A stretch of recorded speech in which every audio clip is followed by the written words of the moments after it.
What's up, everybody? Welcome to the Pack a Day podcast. I'm your host, Andy Herman. Lots to celebrate today. First of all, it is episode 200.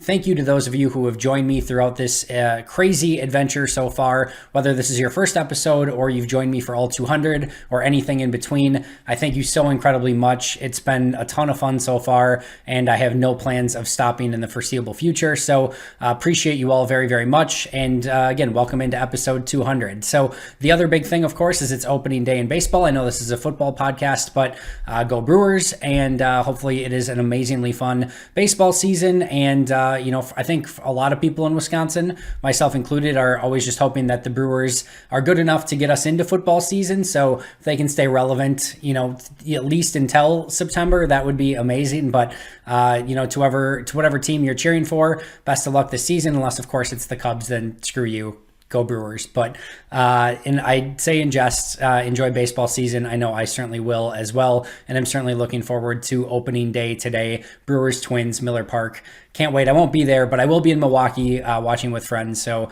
excited for that. All right, but let's jump into the main topic today. And I know, it's episode 200. It's also April Fool's Day. I could go in like a million different directions with this. It would totally be on brand for me to talk about something for 15 minutes and then at the end say April Fool's, but I promise you I will not be doing that today. Also, could have done a variety of different things to celebrate episode 200, but frankly, I just want to talk about cornerbacks. So for those of you who don't know, I'm covering the Cheesehead TV draft guide for the cornerback position this year. Make sure to pre-order now at cheeseheadtv.com if you have not already. Some absolutely amazing people that are working on it. And again, you will get all of my top cornerback breakdowns. And the nice thing about the Cheesehead TV draft guide, it is catered specifically to Packer fans and to the Green Bay Packers and what Green Bay should do in the draft. So make sure to pre-order that if you have not done that already. Again, you can find that on cheeseheadtv.com. But I want to go through a few of my evaluations today because as you start looking at this draft for Green Bay, I think we can already, I know it's still a little under a month away, but I think we can start to narrow down some things, right? I feel fairly confident in saying that in the first round, Green Bay is not going quarterback, running back, or tight end, right? We know they can't go quarterback. We know at running back, they just signed Aaron Jones to at minimum a 2-year deal. They've got A.J. Dillon in the second round last year. Yes, they could add depth later in the draft, but they just don't have the ability to address that position in the first round. And then tight end, you just brought back Robert Tonyan. There's still a chance he could get signed, to a restricted free agent tender, but almost, I would say 99% sure he's going to be back in Green Bay this season. They probably work on a long-term deal with him. You've got Josiah DeGuara, Dominique Daphne in that H-back position. Mercedes Lewis back this year for sure. Potentially 2-year deal. We'll see how that kind of works out monetarily, if it's like a fake second year, if it's a real second year. You still have Jay Sternberger, who you're trying to develop. I just don't think there's room. And frankly, probably after Kyle Pitts, I'm not sure there's a first round tight end in this draft. So I think we can eliminate those 3 positions. Then there's 3 more positions that I don't think Green Bay is going to use in the first round. I wouldn't rule it out entirely, but wide receiver, safety, and linebacker. You look at wide receiver, Rashad Bateman, maybe. Kadarius Toney, Elijah Moore, phenomenal football players, but Green Bay doesn't spend first-round picks on wide receiver, and they're definitely not doing it probably for more of a slot gadget-type receiver. Agree with that philosophy or not, that's just not generally their cup of tea. I'd be shocked if it was either of those players, maybe like a Terrace Marshall from LSU, something like that, but Bateman would seem the one that would make a little bit of sense, but again, I think Green Bay will attack that position later in the draft, and I think they're going to be satisfied with Adams, MVS, and Lazard primarily for the season. Devin Funchess, EQ. I do think they'll draft receivers later, but frankly, with what they're looking at as potential first-round values, I don't see it in the first round. Safety, again, they've got Savage and Amos right now. Maybe a Trevin Moreg, if he's there, it could be a potential opportunity. I just don't see that being a major need or want for Green Bay, and it's not a premium position, which is what they usually target.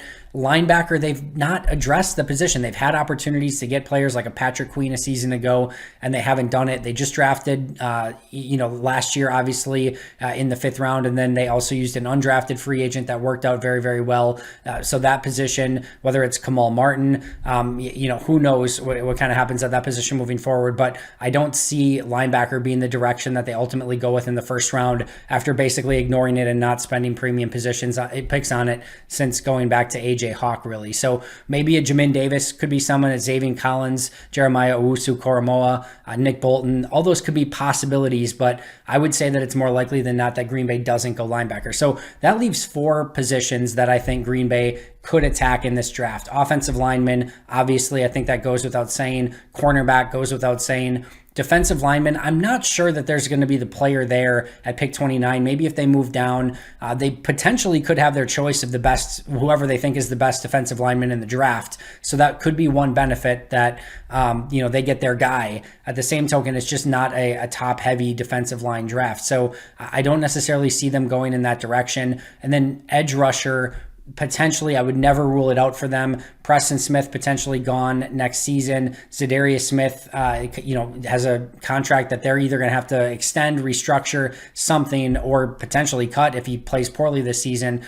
They could still use an edge rusher. You can never have enough pass rushers, especially when Rashawn Gary and Zadarius Smith can kick inside. So I wouldn't rule that out entirely, but it just really feels, based on the talent in this draft and where Green Bay's selecting and what they need, both short-term and long-term, that offensive line and cornerback are the 2 very obvious directions to go. And which means they'll go something completely opposite, of course, right? So who knows? But it seems like corner and offensive line would be the 2 obvious positions to address. So I'm going to be talking about corner today. I'm going to kind of be talking about this in tiers. So there's the top 3 corners in this draft, and if any of them fall to 29, with a caveat here in a second, I think Green Bay is very much in the discussion, whether that's Patrick Surtain, Caleb Farley, or J.C. Horn. As of right now, none of the 3 are expected to be there, but Caleb Farley's injury issues, we have no idea. It could push him down to the end of the first. It could push him into day 2. I don't think he gets past day 2 for sure, no matter what. But there's some serious injury concerns that are going to have to be vetted with Caleb Farley. And frankly, there's a good chance that if he does fall to Green Bay, that means he's going to be off of Green Bay's radar as well. Kind of like a Miles Jack type situation or scenario where they loved him, but the medical team didn't clear him, and some team eventually took him in the second round. It worked out for Jacksonville, but I could see that happening with Caleb Farley, where, listen, he's too good to be there at pick 29. If he's there at pick 29, it means he has a serious injury issue, which means that Green Bay probably has to pass on him as well. But as of right now, if Surtain, Farley, and Horn are healthy and they pass all the medical checks, and for some reason they are at pick 29, all 3 of those would be, in my estimation, home run picks for Green Bay. And I think they would probably sprint those cards to the podium and make one of those selections. So then my next tiers are kind of 3 players that I'm all in on and I think would be really great fits. 3 players that I could understand. I'm not necessarily for them, but I'm definitely not against them. And then 2 players that I would avoid. And these are all with the first round mindset. As you get to the second, third round, obviously things change. But 3 players that I would really love for Green Bay. And some of these names I've mentioned already on here, but Greg Newsome is the first one. And I think it's more likely than not that he's gone. Again, it feels like he might be this year's Justin Jefferson for Packer fans, where he's gone by the time Green Bay selects. Yes, he's had some injury issues. Everything else is gorgeous about his game. The fluidity that he has at his size, 6 feet, he's long, he's tall, he's athletic. He can easily close to the wide receivers. He can stick with shiftier wide receivers on any route that you want to throw at him. He doesn't have a weakness like a lot of 6-foot+ corners with being able to not stick with, receivers that run quick in-breaking routes. He can stay vertical. He can play off. He can play press. He can play man. He can play zone. He can play inside. He can play outside. He can play left. He can play right. Like literally anything from that you want from this guy, he can give you. Plays a lot like Jair Alexander, but at 6 feet tall. Doesn't have the, quite the fluidity that Jair does, because almost nobody has that type of fluidity, but he is so fun to watch as a prospect. I definitely recommend checking him out if you have not already. I think you, like most people, will fall in love with him almost immediately. He is a hell of a corner. I think, especially if Caleb Farley goes into day 2 because of injuries, Newsome becomes corner 3 at worst, and he almost for sure is gone by pick 29. But man, for any reason, if he is not, and he could be there for pick 29, again, I'm aging myself a little bit here, but that would probably be my favorite Packers pick since Vonnie Holiday. So would love that pick for Green Bay. Next up is Asante Samuel, and I think the big thing here is that Green Bay has to decide if they're okay with two outside corners that are 5'10 or under. And the first argument that you would make for the selection would be, listen, if you had two Jair Alexanders on the outside, would you care about their height? And the answer is obviously no. At the same token, when you're going up against Allen Robinson's and Kenny Galladay's, I know he's not in the division anymore, but Kenny Galladay's of the world, and you play some of these bigger, more physical wide receivers, ideally you would have somebody on the outside that could match up with those type of players. And if you're lining up two 5'10 corners on the outside in Jair and Samuel, other teams could ultimately take advantage of that. And I think you're also looking at, corners are becoming much, much more involved in the run game and run defense. And you ideally would like some guys on the outside who can set an edge or force things back inside if need be, especially too with all those wide receiver and bubble screens on the outside. Now, Jair Alexander and Asante Samuel Jr. are scrappy as hell and will get after you and will find ways to get to the receiver, running back, tight end, whoever has the ball, and find ways to get them down. So I would love Asante Samuel. I would also be somewhat surprised if they were okay with two 5'10 corners on the outside, just because it does make it tough to do some things defensively. But he is a hell of a football player, and he is definitely on my list of players that I would love for Green Bay at pick 29 and likely to potentially be there as well. And then the other one is Afitu Melifonwu. Absolutely love his game. Not that dissimilar from a Greg Newsome, probably a little bit more twitched up and athletic, and probably even better when it comes to tackling and being aggressive and physical at the point of attack.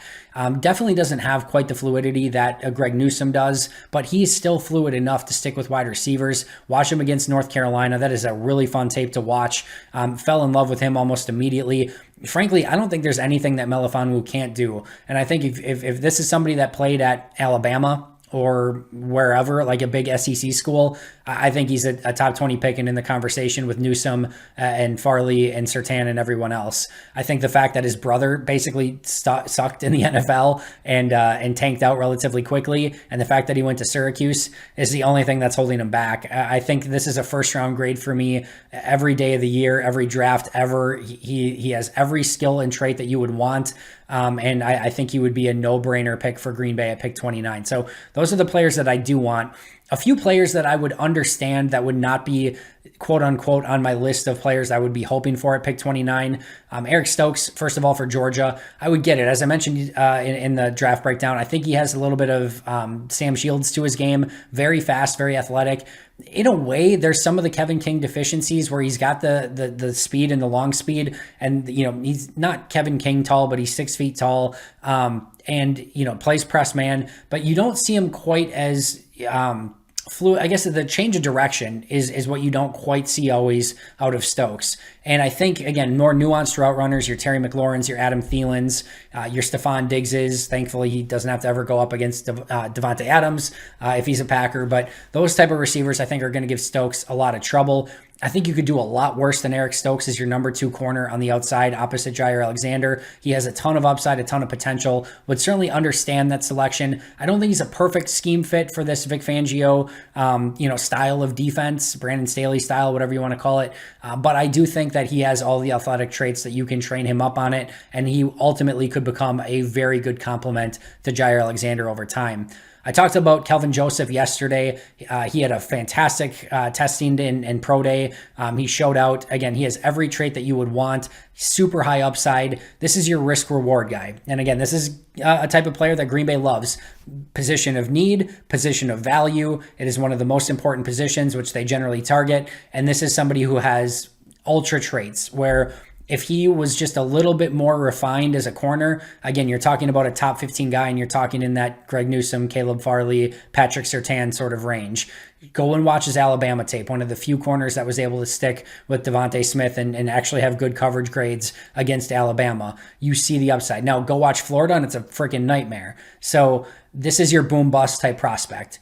More of a second round pick for me. And I'm not willing to usually risk a first round pick for somebody who has so much so volatile, I guess. To me, I would rather have a little bit safer when I'm picking in the first round, but the upside is undeniable. And if Green Bay really, trusted their process, trust Jerry Gray and thinks that they can get the most out of him, I think the thing you have to say is, you trusted that process with Josh Jackson. You trusted that process with Kevin King, and it didn't work out. I think it's time to get the more refined corners that are good in coverage and not necessarily just the high upside guys, because that hasn't exactly worked out for you. But I would understand Kelvin Joseph and could certainly see why some team would value him in the first round. And then Aaron Robinson's the other one. First round would be really rich for me. To me, he would be one of the best slot corners, if not the best slot corner in this draft, unless you move Asante Samuel inside, and then I think he becomes that. But Robinson has the strength, the size, the physicality, the ball skills. He has all of it. He needs to be better in trail coverage and in man coverage, and then he needs to be better with spatial awareness and zone. But has every trait that you would want. I like him better as a slot guy than Elijah Molden, even though Elijah Molden was a better slot guy in college than Aaron Robinson. I think Robinson just has the traits to either match up against those bigger physical slot receivers or the quicker, twitchier guys. There's not many slot corners that can match up with both. And then the other thing I love about Robinson is he does have some outside versatility as well. So if you want to keep Chandon on the outside on the inside, and you want to, push Robinson to play outside, along with Jair Alexander, you could do so. So I think there's definitely some benefit there as well. So those are my three guys where I wouldn't love, but I would understand. And then the two guys I would not want in the first round would be Elijah Molden. I like Elijah Molden. He's a hell of a football player. And a second round, I could start getting really on board with that. I just think when you're talking top 50 pick for a guy that doesn't have high-end traits, he has great ball skills. He understands the game amazingly. To me, he's Micah Hyde all over again. Can play him some in the slot, can play him some at safety, understands angles, understands how to play the game the right way. Could easily be a Pro Bowler for years, but I don't know that he has a true position, and I just don't think he has the pure coverage skills, kind of like what happened with Micah Hyde in the slot corner position. I think you start him there, and then I think ultimately he doesn't have just the foot quickness to stay with some of the quicker and bigger wide receivers in the NFL, and I think you ultimately have to move him to safety, which isn't the worst thing in the world, but I don't think he necessarily solves your corner problem. And then Tyson Campbell for Georgia as well. To me, pure cover 3 corner. Do not see somebody that would fit perfectly in this new defense for Green Bay that's playing 2 safeties deeper. Again, Jerry Gray would be doing backflips if they got Tyson Campbell. I have no doubt about that. And I'm sure he would be pounding the table and say, listen, I can train this guy to do everything. Played both sides of the field, played some slot, twitched up as all hell, as gifted as a corner as there is in any draft ever. This is, to me, doesn't have the skills, right? A lot of Kevin King where you're seeing him struggle against in-breaking routes, not going to be effective against more nuanced route runners. I want to see a little bit more just pure coverage skill out of my corners, and I don't see that from Campbell. I think if you're running a pure cover 3, especially like a press cover 3, I think he'd be an amazing fit in that Seattle, cover 3 style defense. Man, if they get their hands on him in that style, I think he's just a phenomenal fit. Just don't see it in Green Bay. So those are my 3 tiers. Again, any of the top guys, amazing. Newsome, Samuel, Melifonwu, all on board for. Stokes, Joseph, Robinson, I'm okay with. Don't love it, but I can understand it. And then Elijah Molden, Tyson Campbell, I think that there's better values to be had than those 2 guys in the first round for Green Bay. Thanks for joining me today. Love you guys. You're the absolute best. Thank you for 200 episodes and joining me. I'll be right back here tomorrow for episode 201. Make sure to check out today's audio version of the podcast. But as always, until next time, go Pack Go.